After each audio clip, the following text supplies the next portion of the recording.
Investment produk apa aja sih ya? Maksud dan tujuan investasi udah jelas ya. Kita berinvestasi untuk melindungi kekayaan dari inflasi itu pasti. Makanya kenapa penting sekali yang namanya return on investment itu harus mengalahkan inflasi, gitu ya. Tinggal kita nanti pilih mau pakai inflasi yang mana. Inflasi itu ada inflasi yang disodorkan oleh pemerintah 3-5% itu adalah total inflasi.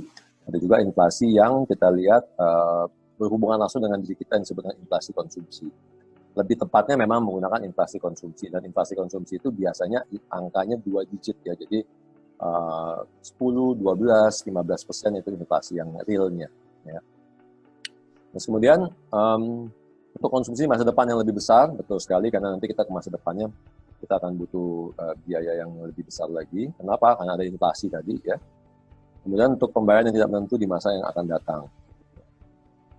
Jadi secara konsep investment adalah konsumsi yang ditunda sekarang sementara, ya, kemudian kita investasikan untuk kita konsumsi yang lebih besar lagi di masa yang akan datang. Itu konsep dasarnya investasi. Very simple ya.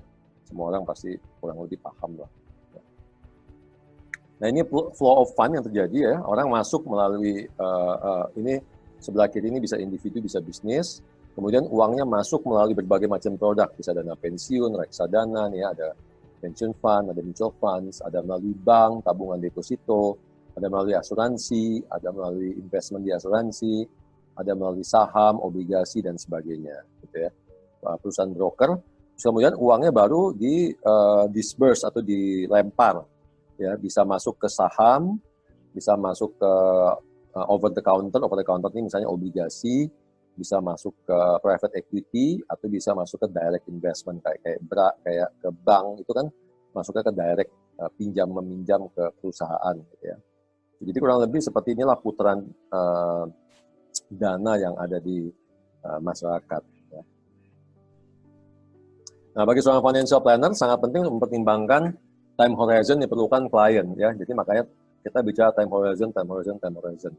Terbagi jadi 3, short term, medium term, sama long term. Short term itu di jangka pendek di bawah setahun, medium term itu 1-5 tahun, long term itu di atas 5 tahun. Ya, tapi ini berlaku untuk Asia. Kalau Anda bicara sama orang bule, mid term itu 1-10 tahun, ya, long term itu di atas 10 tahun. Tapi in the Asia, Singapura, Malaysia, Hong Kong, ya, Philippines, Thailand, Indonesia, mid term itu 1-5 tahun, ya, karena orang Asia itu masih short, jangkanya masih lebih pendek dibanding orang bule. Dan faktor edukasi juga, si orang bule udah tereducate ya. Kemudian jangka pendek 0 sampai setahun, ya, di bawah setahun itu harus bisa diakses waktu-waktu, ya, liquid, ya, dan kalau bisa tidak merugikan atau tidak turun itu produknya, ya.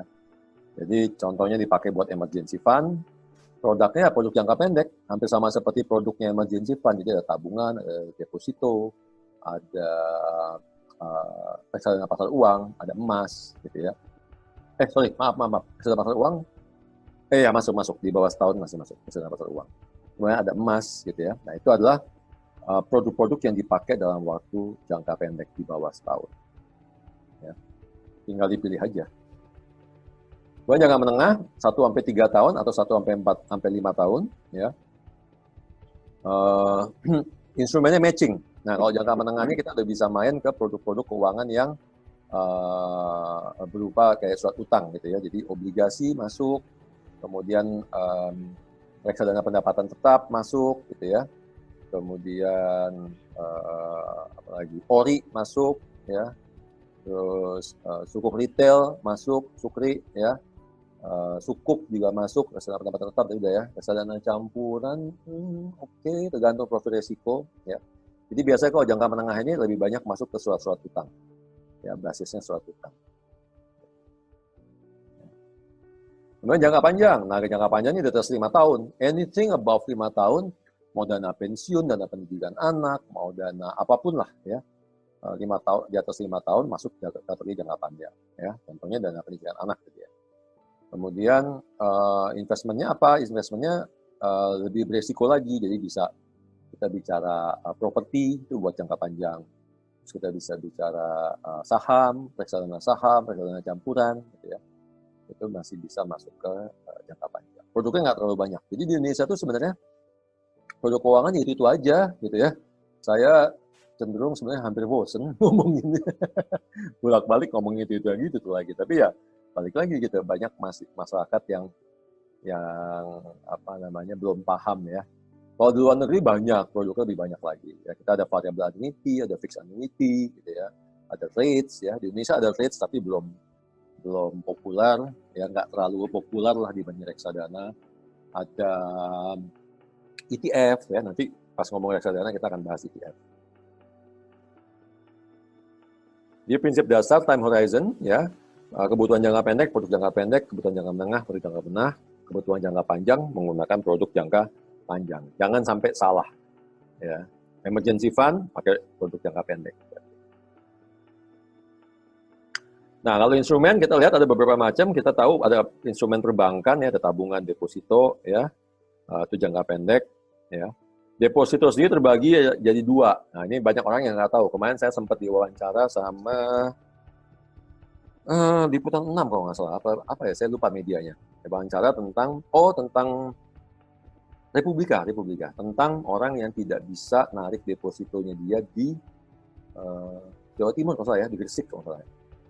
Nah, saya kasih tahu, Mbak, deposito itu ada 2 macam, bahkan ada 3 macam ya. Yang sering kita tahu adalah deposito yang kita ke bank beli itu naruh uang, namanya time deposit atau deposito berjangka. Ada lagi yang namanya NCD, Negotiable Certificate of Deposit, gitu ya. Ini adalah deposito yang bentuknya warkat saja, ya. Terus kemudian dia nggak pakai nama. Kalau deposito berjangka pakai nama, Aidil Akbar Majid, nominal 1 miliar, jatuh tempo 6 bulan, bunga 5,5%. Gitu ya. Nah, kalau NCD ini nggak ada nama, hanya jatuh tempo sama bunga, sama nominal, gitu ya. Makanya disebut dengan atas unjuk. Ya. Tapi biasanya nominal besar dan biasanya yang pakai NCD ini adalah perusahaan, ya, perusahaan besar. Terus ada lagi namanya deposito on call. Ini juga nggak ada di sini dan jarang. Ini biasanya dipakai oleh perusahaan besar. Saya waktu dulu kelola dana manajer investasi, saya kalau kelola hampir 1 triliun ya dana kelolaan masyarakat. Untuk dana-dana mengendap yang 1, 2, 3 hari, biasanya uang-uang itu kita lempar ke namanya deposito on call, DOC. Ya. Kemudian instrumen investasi, ya itu ada obligasi, ya obligasi jangka panjang. Kemudian ada commercial papers, ada promissory notes itu jangka pendek, ya. Kemudian ada MTN itu jangka menengah. Kemudian ada asset backed security atau securitization, ya, atau EBA kalau bahasa Indonesianya, efek berangun aset, itu jatuhnya biasanya jangka menengah, ya. Jadi orang bule itu gini, orang bule itu saya bikinin gambarnya ya. Nah, orang bule itu nggak bisa membuat hidup kita tenang dan nyaman. Gimana sih caranya? Oh, ini gini ya. Jadi orang bule itu yang namanya surat utang, namanya bisa beda-beda gitu ya. Kita masukin ya, surat utang. Nah, gitu ya. Nah, jadi tadi udah ada sih materi sudah, tapi nggak apa-apa, ini saya pengen tulis saja ya. Surat utang jangka pendek, ya, itu di bawah setahun ya. Itu namanya macam-macam. Ada yang disebut dengan PN. PN ini singkatan dari promissory notes. Ya. Atau dalam bahasa Indonesia sebutnya promise, ya. Promise mereka bilangnya. Kemudian ada yang disebut dengan CP. Commercial. Mohon maaf ya kalau spelling salah. Commercial paper. Apa sih ini dua ini? Ini adalah surat utang jangka pendek, ya. Yang membedakan adalah kalau promissory notes ini bisa dikeluarkan oleh individu, kayak saya gitu. Individu-individu yang dianggap punya track record bagus, itu bisa berhutang dengan mengeluarkan surat utang. Ya, kalau Anda percaya sama saya keluarin surat utang. Nah, surat utang itu nanti bisa diperjualbelikan di antara teman-teman, anggaplah alumni IRFC lah gitu. Masa sih lo nggak percaya sama Mas Akbar misalnya gitu ya, istilahnya nih contohnya. Itu masuk promissory notes. Jadi promissory notes itu bisa diterbitkan oleh surat utang yang bisa diterbitkan oleh individu maupun oleh perusahaan, dan dia jatuh tempo di bawah setahun. Kalau commercial paper, surat utangnya diterbitkan hanya oleh perusahaan. Jadi itu bedanya sama PN. PN sama CP itu sama-sama surat utang, hanya yang satu harus di perusahaan, yang satu bisa individu atau perusahaan. Terus kemudian kalau yang commercial papers harus ada ratingnya, harus dinilai kelayakannya. Kalau PN nggak perlu. Gitu ya. PN itu ya kayak gitu aja. Pak, ini dong bahaya dong, bisa bodong. Bisa, banyak sekali PN-PN yang bodong. Nah, kalau surat utang jangka menengah, ya itu kan 1 sampai 5 tahun ya.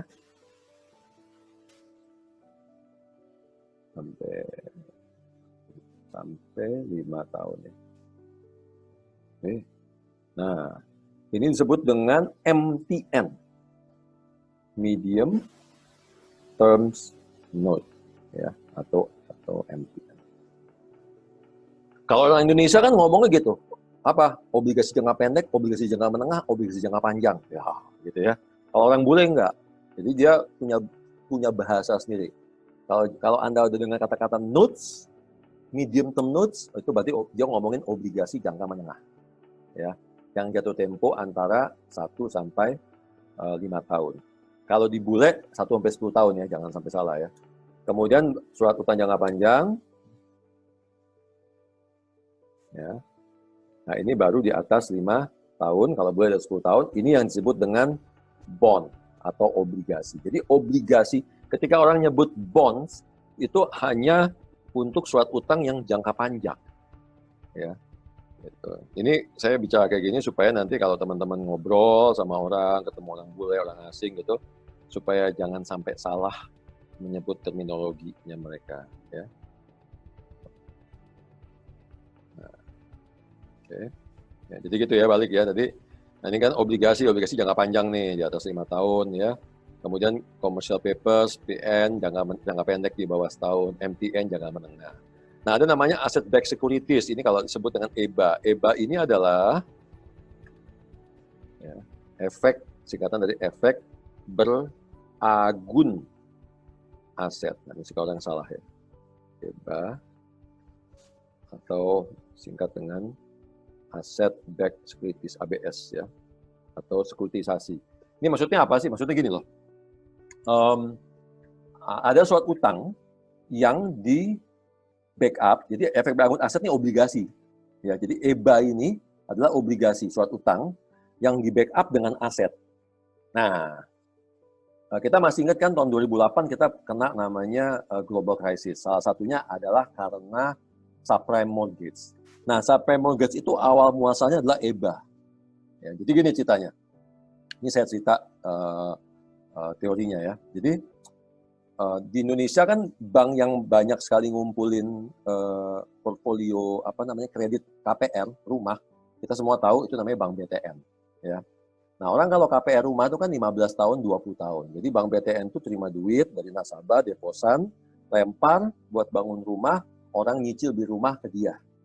Nah, tapi kan nyicilnya panjang tuh, ya, 15 tahun, 20 tahun. Jadi BTN cuma duduk manis aja, nungguin duit tuh setiap bulan masuk. Nah, terus nih ada orang-orang jago nih di Amerika bilang, "Woi Bang, lo ngapain nungguin duit lo 20 tahun baru balik, 15 tahun baru balik? Lo mau nggak duit lo balik cepat?" Tujuannya apa? Kan kalau dia dapat duit balik cepat, sama dia duitnya bisa diputar lagi dong, bisa dilempar lagi kan, gitu. Terus kata si banknya, oke, gimana caranya? Ya udah gini aja, lo mau nggak bikin surat utang, ya? Nah, tapi kan kalau bikin surat utang kan harus dibayar. Nah, ini supaya si bank nggak perlu mikirin pembayarannya tentang gimana segala macam, surat utang lo ini di-matchingin aja sama pembayaran dari KPR lo, gitu, ya. Jadi surat utang ini di backup pakai KPR, gitu. Kata banknya, oke, lumayan. Berapa portfolio KPR kalian misalnya gitu, BTN? Oh, kita punya portfolio BTN, punya portfolio KPR misalnya ada 20 triliun, misalnya gitu ya. Ya udah, sini kita keluarin 1 triliun dulu, gitu kan. Jadi nanti ada dialokasikan tuh KPR-nya yang mana aja. Ya, dipilih yang bagus-bagus, dibikin surat utangnya dijual ke masyarakat, gitu.